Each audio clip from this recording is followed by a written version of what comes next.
Xin chào các bạn. Qua một cái đợt nghỉ lễ 30 tháng 4 và mùng 1 tháng 5 vừa rồi cũng dài, và hôm nay lại chúng ta lại gặp nhau. À, là chúng ta thấy là đã một tuần trôi qua rất là nhanh. Thì hôm nay Khang DT Vlog tranh thủ làm một cái món ăn sáng mới để giới thiệu với các bạn. Thì cái món mà hôm nay Khang DT Vlog muốn giới thiệu với các bạn là cái món là bánh canh giò heo các bạn ạ. Sau đây mình sẽ giới thiệu cho các bạn là cái nguyên liệu để làm nên nó nhé các bạn. Cái món bánh canh giò heo này thì nguyên liệu chính là của chúng ta là chủ yếu là cái giò heo. Thì đây là giò heo nhé các bạn. Thì chúng ta phải mua giò heo về, chúng ta rửa sạch để chúng ta chặt ra. Nhưng ở đây là rất tiện các bạn. Thì nhà mình thì sau khi mua cái là chị chủ quán là chặt ra cho mình để mình đỡ mất công phải chặt các bạn. Thì chúng ta là thứ nhất là chúng ta có những cái khoanh giò heo nhìn rất là đẹp và mắt nhé các bạn.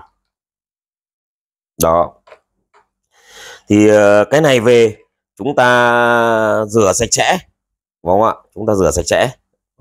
Đây chơi đây Khang DTV Vlog rửa sạch sẽ bày lên đây. Cái món thứ hai của bánh canh giò heo đó là bánh canh các bạn. Đấy, đây là một cái loại bánh canh mà rất là ngon, đúng không ạ? Sạch sẽ các bạn. Thế thì khi ta nấu thì chúng ta thấy là ta phải nấu một nồi nước lèo, bao gồm có giò heo và chúng ta cho các gia vị này vào. Thứ nhất là cho chúng ta có nấm rơm, rồi chúng ta cho cà rốt và củ cải trắng vào, rồi chúng ta cho cái huyết này vào và chúng ta lêm bằng hạt lêm, rồi bột ngọt, rồi đường, rồi chúng ta cho hành tím này vào để chúng ta tạo ra một nồi nước lèo rất là ngon và ngọt đậm đà.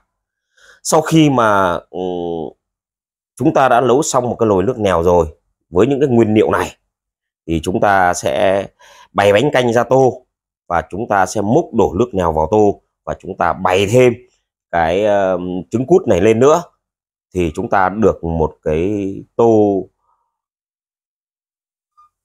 bánh canh giò heo rất là ngon các bạn ạ. Thì đây là mình đã giới thiệu qua với các bạn là những cái nguyên liệu chính để làm nên cái món bánh canh giò heo. Bởi vì mình thấy là cái món này nó rất là bổ dưỡng và ăn nó rất là dễ ăn và ngon. Thì sau đây chúng ta sẽ cùng nhau vào bếp nhé. Xin mời. Giới thiệu với các bạn là để được một cái nồi nước lèo ngon mà tạo ra một cái tô bánh canh giò heo thì cái công tác chuẩn bị thì cũng kỳ công đấy các bạn. Thì sau đây mình sẽ giới thiệu với các bạn là những cái thứ mà cần phải chuẩn bị trước để bỏ vào nồi nước lèo. Mời các bạn quan sát. Như vậy là ta phải có nấu một cái nồi nước sôi, phải không ạ? Để làm gì ạ? Nồi nước sôi này để ta cho cái giò heo này vào. Có nghĩa là gì? Cho giò heo này vào trần qua nước sôi khoảng 2 phút. Sau đó ta đổ ra rổ và rửa sạch các bạn.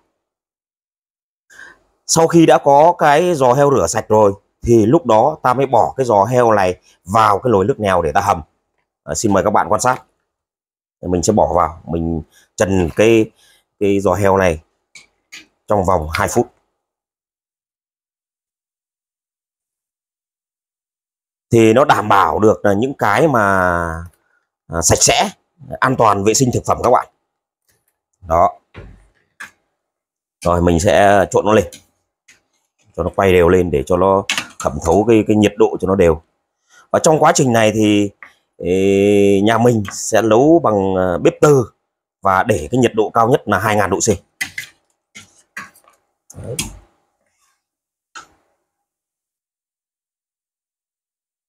Mặc dù giò heo đã được chặt ra nhìn có vẻ sạch sẽ nhưng mà chưa chuẩn đâu các bạn. Mình phải trần qua nước sôi khoảng 2 đến 3 phút. Sau đó mình đổ ra rổ và mình lại rửa lại cho sạch. Lúc đó ta mới bỏ vào nồi nước lèo để ta hầm. Đây các bạn nhé. Rồi tiếp theo sau nữa là một cái khâu chuẩn bị nữa là cái bánh canh này. Cái bánh canh này không phải là tự nhiên chúng ta đưa vào tô để chúng ta bày đâu, mà chúng ta cũng phải chần qua nước sôi để cho nó chín 2-3 phút, rồi chúng ta đổ ra.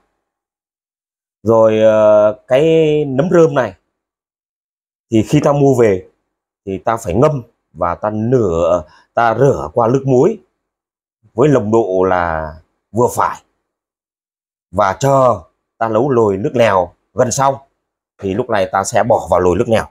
Đấy nha các bạn.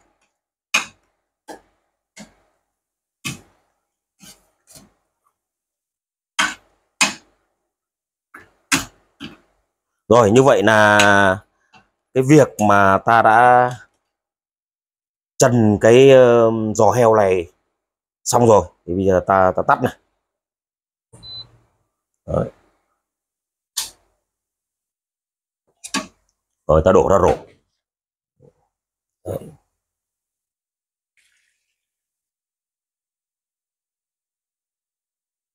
Đấy, chúng ta làm cẩn thận, đây nhiệt độ nó rất cao cho nên là ta đã đổ ra rổ.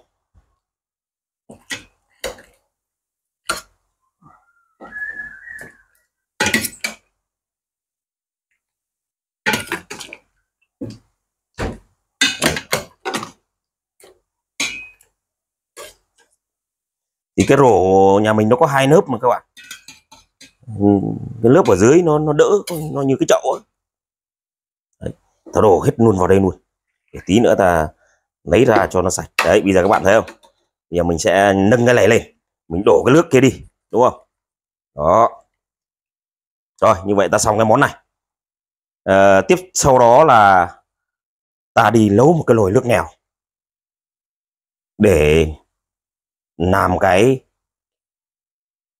tô bánh canh giò heo các bạn. Thế nhé các bạn, chúng ta tiến hành nấu cái nồi nước lèo thì chúng ta bật bếp và đun cho nó sôi lên sùng sục. Tiếp sau đó là chúng ta cho giò heo vào hầm. Mời các bạn quan sát.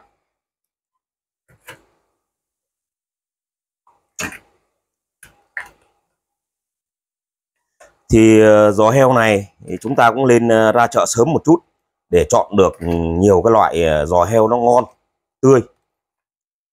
Và cái đơn giá của nó thì 120, 130 1 kg các bạn. Nó cũng tương đương với cái loại thịt ngon ấy, hoặc mắc hơn một chút xíu.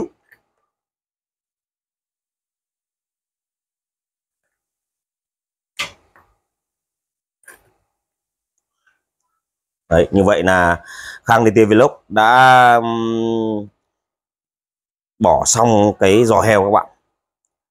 Tiếp sau đó là ta bỏ luôn hành tím vào. Đó, hành tím vào. Sau đó là ta sẽ bỏ thêm mắm muối gia vị vào các bạn. Hạt nêm này, đường này. Thì trong miền Nam này nấu gì cũng cho tí đường các bạn. Khang DT Vlog làm việc ở trong này cũng nhiều năm rồi, đâm nào cũng quen, cũng biết ăn những cái món mà có đường rồi đấy. Nhưng mà thôi, cho ít đường thôi các bạn. Đó.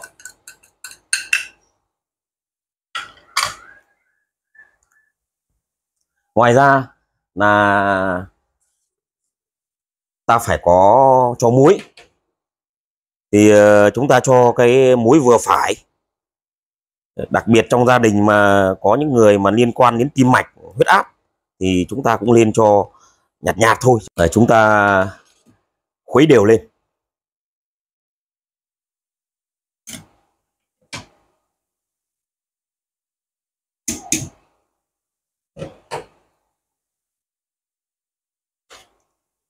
Để ta chờ một lúc nữa thì ta sẽ cho những cái củ cải và cà rốt vô. Thì chúng ta cũng chế biến làm sao cho nó đẹp mắt. Củ cải chúng ta cũng làm hoa, rồi củ cà rốt chúng ta cũng làm hoa, để làm sao tí nữa ta bày lên cái tô nhìn nó mát mắt. Cái hình thức mà nó cũng tốt rồi, mà nội dung mà nó tốt nữa thì quá tuyệt vời, đúng không ạ? Hai cái đó là đạt chuẩn, đúng không ạ? Thì nhớ rằng là chúng ta sắc, chúng ta làm theo cái kiểu bông hoa như thế này, và ta phải rửa sạch sẽ nhé các bạn. Thì mục đích là chúng ta cho cái này vào để làm cho cái nồi nước dùng nó ngọt và thanh đạm. Đấy, các bạn thấy không, từ nãy bây giờ là Khang DTV Vlog nấu là không dùng đến một chút dầu mỡ nào, bởi vì độc cái chất mà giò heo này nó cũng đã đủ ngon rồi, còn đâu mà cần gì dầu với mỡ nữa. Mà cái việc mà nấu không có dầu, không có mỡ, hoặc là ít dầu mỡ là rất là tốt. Đồ ăn mà bây giờ tránh được cái vấn đề dầu mỡ thì giúp cái cơ thể mình là rất là tốt các bạn. Nếu mà mình ăn quá nhiều dầu và quá nhiều mỡ thì nó dẫn đến là mỡ máu đấy các bạn. Mỡ máu thì nó liên quan đến tim mạch, rồi dẫn đến đột quỵ, rồi béo phì, rồi đủ thứ. Cho nên là xưa thì người ta ăn mỡ, nhưng mà bây giờ người ta sẽ chuyển sang ăn dầu để tránh đi những cái bệnh đó. Thì nếu mà có những cái món ăn thì chúng ta cũng cố gắng làm sao cho ít dầu mỡ thôi. Thế thì ta sẽ nấu nồi nước nèo hầm cái này trong khoảng là 20 phút các bạn.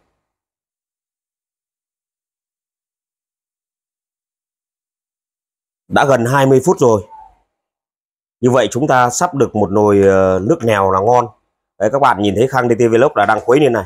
Và cái nồi nước lèo của mình này là rất là ít bọt. Chứng tỏ là cái công tác vệ sinh và cái công tác làm sạch ấy của mình là rất là tốt đấy. Là đây là thấy ít bọt nữa. Chúng ta sẽ hớt cái này, chúng ta bỏ đi. Thế đã đến cái thời gian mà chúng ta bỏ nấm rơm vào rồi. Thì bây giờ chúng ta sẽ bỏ vô. Thì đối với cái nấm rơm này thì lúc nãy mình đã nói với các bạn rồi, chúng ta phải làm sạch sẽ, rửa qua nước muối và xả nước nhiều lần. Sau khi mà chúng ta bỏ nấm rơm rồi thì chúng ta bỏ thêm cái huyết heo này vào nữa. Đấy. Chúng ta được một cái nồi nước lèo rất là ngon. Như vậy thành phần chính của nồi nước lèo này là hầm giò heo nhé các bạn. Giò heo này, rồi củ cải trắng này, cà rốt này, rồi nấm rơm này, rồi huyết này, rồi các gia vị như là bột ngọt này, bột nêm và muối này. Đó. Rồi tiếp tục ta để nhiệt độ 2000 độ C và cho nó chạy khoảng gần 5 phút nữa là ta được một nồi nước lèo.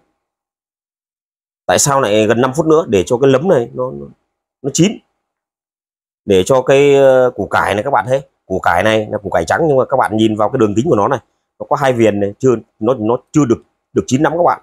Nên ta chờ gần 4-5 phút nữa là ta được một nước lèo. Thì những cái này nó chín hết, đúng không ạ?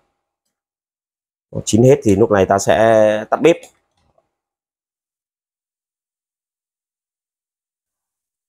Như vậy là sau 20 phút là chúng ta đã có một nồi nước lèo hoàn chỉnh. Đấy, các bạn thấy không? Thì qua cái khâu mà nấu ăn tại nhà này thì nó có cái hay là chúng ta làm sao đó cố gắng là an toàn vệ sinh thực phẩm. Đấy, mấy ngày vừa qua chúng ta thấy là gì? Cái vụ bánh mì đấy các bạn, ngộ độc quá trời.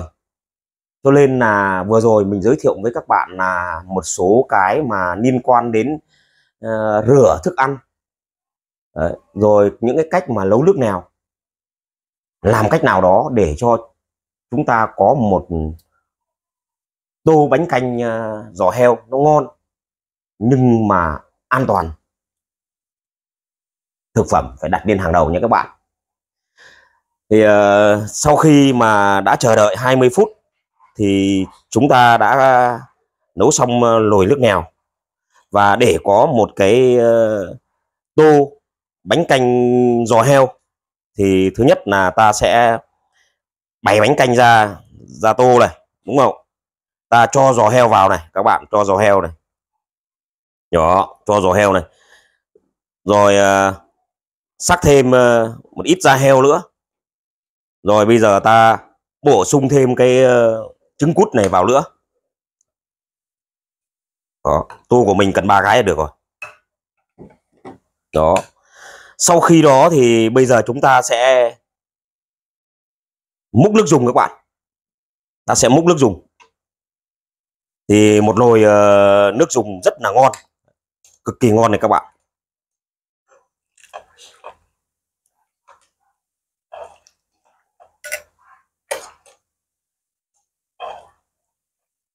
Đấy, ta bày cái giò heo lên.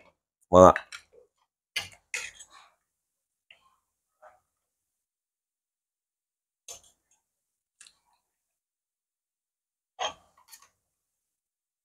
Làm vài cọng hành. Đấy, mới lấy cái cải trắng cho vô, rồi củ cà rốt để tạo một cái tô nó rất là mát mắt. Rồi ta bố trí thêm vài cọng cành hành sống vào nữa. Rồi ta rải một ít rau thơm lên.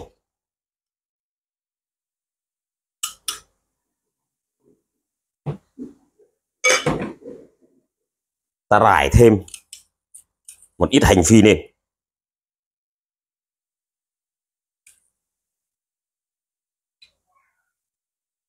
Đó, như vậy là ta đã có một cái tô bánh canh giò heo cực kỳ mát mắt và ngon.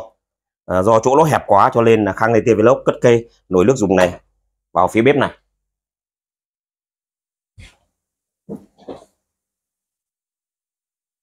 Thì báo cáo các bạn là qua những khâu chuẩn bị nấu nướng, nói chung nó cũng mất công một chút, và cuối cùng ta đã được một cái sản phẩm, đó là tô bánh canh giò heo. Thế sau khi mà ta đã có một cái tô này rồi, gia vị rồi, thì bây giờ ta sẽ vắt thêm một miếng chanh, chút ít thôi các bạn, và chúng ta khuấy đều lên. Chúng ta khuấy đều lên, trộn đều lên. Đấy, cho những cái hành lá này, cho những cái cọng hành này nó chín. Đó. Đó. Thì khi mình ăn cái món bánh canh giò heo này, mình kết hợp với rau sống, và ngoài ra cái chân giò nó to quá cho nên là còn 2 cái cục thịt lớn này nữa. Thì nếu mà chúng ta đói, chúng ta có thể cắt ăn thêm. Thì khi ăn giò heo thì chúng ta thấy là chúng ta phải chấm giò heo với nước mắm mặn có ớt, không chấm với nước tương nha các bạn. Chấm với nước tương nó không ngon bằng chấm với nước mắm mặn này. Thì đương nhiên cái nước mắm này là cái nước mắm nhà mình là dùng cái loại nước mắm là 584 Nha Trang các bạn. Xin mời các bạn. Lâu lắm rồi mình cũng không ăn món này. Thì mình ăn món này có thể mình dùng bằng tay sạch sẽ và kết hợp với khăn lau như các bạn. Ngon lắm các bạn. Bắt đầu mình chấm nào.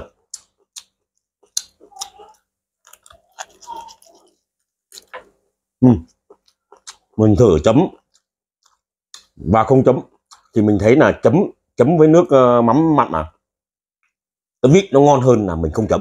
Cho nên khi ăn mình phải chấm một tí.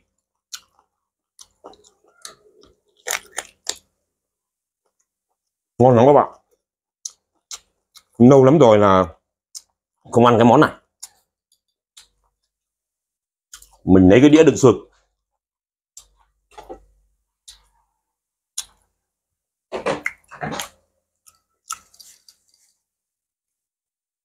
Thì đối với cái món này thì nó cũng rất là dễ làm các bạn, bởi vì cái nguyên liệu họ bán xung quanh nhà mình rất là nhiều, mình chỉ cần ra chợ hoặc lên siêu thị là mình mua được ngay.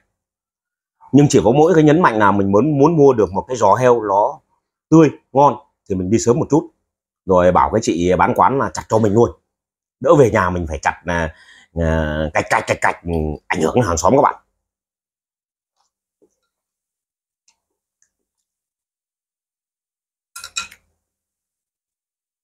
Thì khi mình thấy là ăn cái giò heo này nó sật sật, nó chắc chắc đấy, nó giòn giòn, nó ngon, nó không như là mình ăn cái thịt bình thường mình hàng ăn hàng ngày.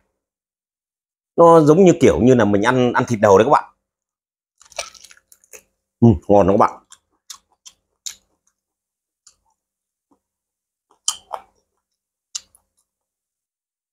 Thì cái chỗ ngồi ăn của mình này ấy, như lúc nãy mình muốn nói với các bạn là đây là một cái góc nhỏ, góc giải trí, hoặc là nó như là cái góc phố Diêu Phong. Đấy, ngồi trên cái ghế này, mình muốn thay ghế lúc nào cũng được, nhưng có những cái ghế mà người khác chuẩn bị cho mà ngồi nhưng không ngồi được, không giữ được ghế. Đấy, vừa rồi các bạn thấy xem thời sự các bạn biết cũng có những món ăn bởi vì không nấu ở nhà mà lại đi ăn ngoài đường ngoài chợ. Đấy, vừa rồi có cái món bánh mì gây ngộ độc cho rất nhiều người. Như vậy vấn đề vệ sinh an toàn thực phẩm của họ là không có tốt, rất nguy hiểm. Cho nên là vấn đề mà chuẩn bị được ở nhà với cách hiểu biết về nấu ăn, vấn đề an toàn thực phẩm cũng biết chút ít, thì cái đồ ăn của chúng ta vừa ngon vừa sạch sẽ thì làm sao mà bị ngộ độc được các bạn. Xin mời các bạn nhé.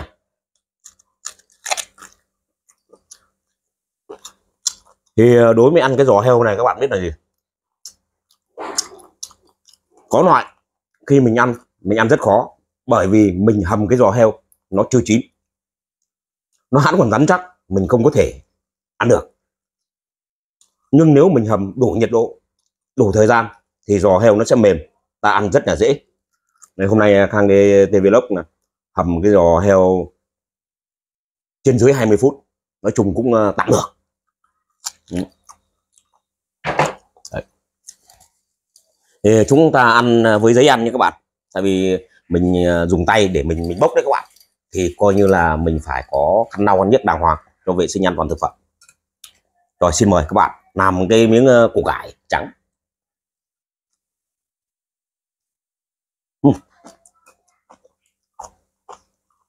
Thì đối với cái tô này thì ta có thể bổ sung thêm huyết. Những bạn nào mà không ăn được huyết thì thôi đừng có bổ sung. Cái chính của cái tô này đó là bánh canh và giò heo các bạn. Đấy, ta làm một miếng bánh canh này. Bánh canh thì các bạn biết là gì? Khi mua về chúng ta cũng phải luộc qua để cho nó chín, rồi chúng ta đổ ra rổ, đổ ra đĩa để chúng ta đựng. Sau đó chúng ta mới bày vào tô các bạn. Đây là bánh canh các bạn. Cái sợi của nó là nó to hơn sợi bún và nó bền vững hơn, nó hơi rắn một chút. Đấy, nó bền vững hơn cái sợi bún một tí, nhưng mà nó trơn. Chưa ăn mà nó đã chạy tới dạ dày rồi. Nó trơn các bạn, chưa kịp nuốt mà có khi là nó đã tuôn xuống dạ dày rồi.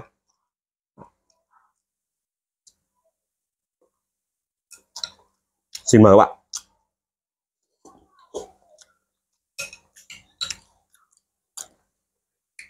Mình làm cái móng giò xem lâu lắm rồi mình không ăn cái này. Mình ăn thử xem là không chấm mắm nó sẽ thế nào. Ở chấm mắm thử coi. Chấm mắm ăn vào ngon hơn các bạn. Khi mình ăn đối với những cái món này nó có xương thì chúng ta phải có cái đựng xương nha các bạn. Chúng ta đừng vứt nó vương vãi rồi lại phải dọn.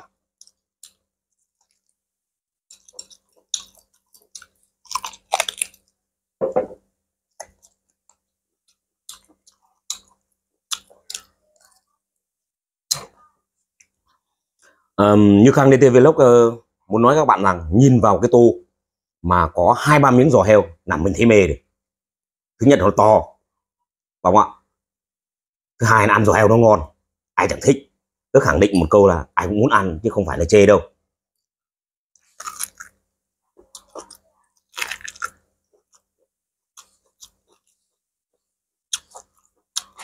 Thế đối với ngoài thị trường thì bán cái bánh canh giò heo này như thế nào? Báo cáo các bạn là cũng mắc lắm. Chúng ta gọi một cái tô nào đó mà chúng ta chỉ cần thêm một cục giò heo thôi là cái giá tiền nó đã mắc rồi. Bét nhất cũng trên 30k. Thế nếu một cái tô mà nó lại có 2 cục, nó lại có thêm trứng cút, nó lại có thêm mà cái da heo, nó lại có thêm cái huyết nữa, thì chắc chắn là cũng từ 40k, trên dưới 40k này các bạn. Đấy, nói tóm lại là gì, mình có điều kiện mình làm ở nhà, nó vừa an toàn vệ sinh thực phẩm, đồng thời nó tiết kiệm. Cho nên là có thời gian này các bạn cũng nên ra chợ về nấu cải thiện cho gia đình. Tất nhiên không phải ngày nào, thỉnh thoảng, bởi vì ăn sáng thì hôm chúng ta ăn món này, hôm thì chúng ta ăn món khác, nó đổi đi nó mới ngon các bạn ạ.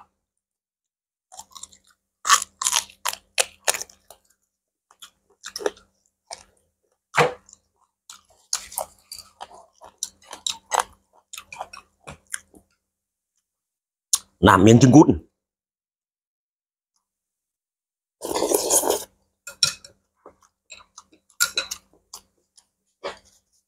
Để báo cáo các bạn là ăn bánh canh giò heo thì nó có tác dụng gì cho sức khỏe. Thì đối với giò heo này thì các bạn biết là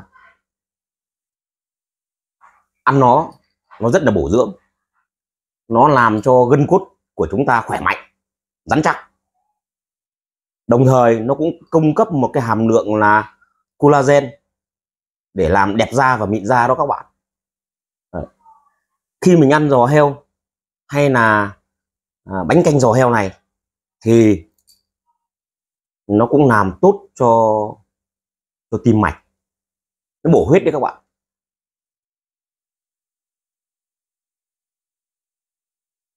Thế thì đối với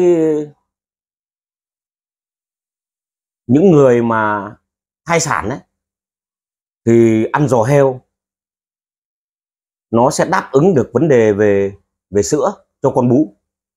Thế thì nó rất tốt cho những người mà ít sữa hoặc là mất sữa. Cho nên mà phụ nữ mà đang trong kỳ thai sản mà ăn giò heo thì quá tuyệt vời. Đấy, mình muốn nói qua cho các bạn để các bạn thấy. Còn đối với giò heo này thì nó lại làm cho những cái ung nhọt đấy chóng khỏi. Ví dụ mình bị mọt nhọt một điếc ấy là nó lại rất là chóng khỏi. Thì cái này thì mình biết được là thứ nhất là mình cũng tham khảo đọc sách, rồi ngồi uống cà phê uống nước rồi nói chuyện với mấy bạn của mình cũng làm y, thì mấy bạn nói như thế, rồi mình tìm hiểu thì trên các trang mạng YouTube để mình biết được là ăn giò heo là nó như thế các bạn. Như vậy là một trong những cái chất mà rất là bổ dưỡng. Thì ăn bánh canh giò heo này thì nó rất dễ tăng cân, cho nên những cái bạn mà béo phì ấy, cũng cần phải lưu ý, cũng không nên ăn nhiều. Đấy, phải chú ý như vậy. Thì nói qua cái tác dụng của cái vấn đề là bánh canh giò heo này như thế các bạn nhé. Xin mời các bạn.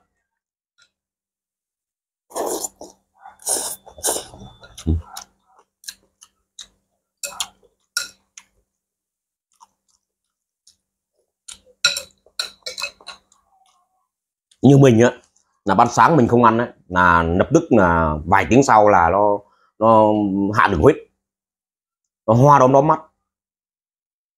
Tại vì qua một đêm ngủ năng lượng nó đã hết rồi, mà không ăn sáng không bổ sung mà lại đi làm nữa thì nguy hiểm. Cho nên vấn đề ăn sáng cũng cần phải lưu tâm, ăn làm sao cho nó đều đặn. Khi mình ăn món này, khi mình ăn món khác, có khi ăn ở nhà và có khi ăn ở ngoài, tùy, nhưng miễn làm sao là phải ăn sáng thì mới đảm bảo sức khỏe. Mà đảm bảo sức khỏe rồi thì nó không có sinh ra nhiều cái bệnh tật, nó hạn chế được cái vấn đề mà bệnh tật. Chứ sáng ra mà không ăn cái gì mà hoa đom đóm mắt lên thì làm sao được việc các bạn nhé.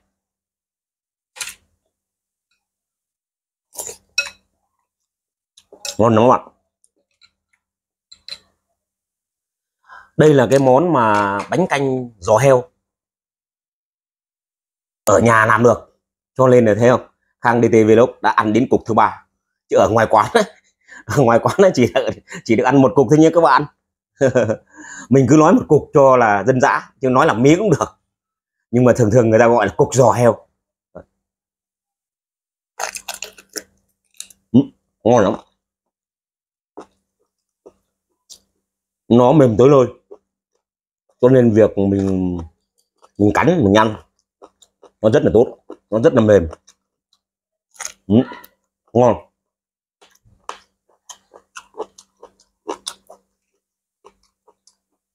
Mà mình thấy ăn như thế này nó mới sướng, còn ăn mấy cái nhỏ nhỏ kia không sướng.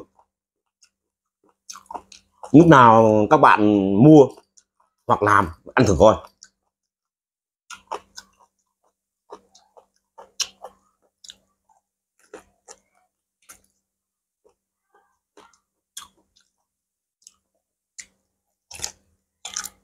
Ngon lắm các bạn, ngọt hết luôn.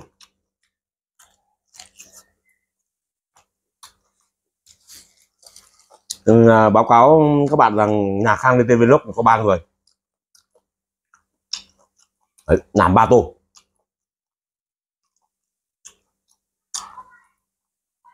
Nhưng về hạch toán thì nó cũng không phải là mắc.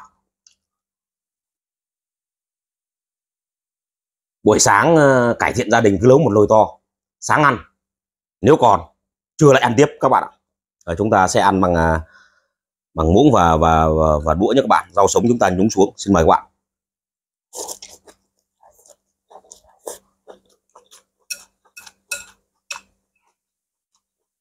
Trứng cút các bạn.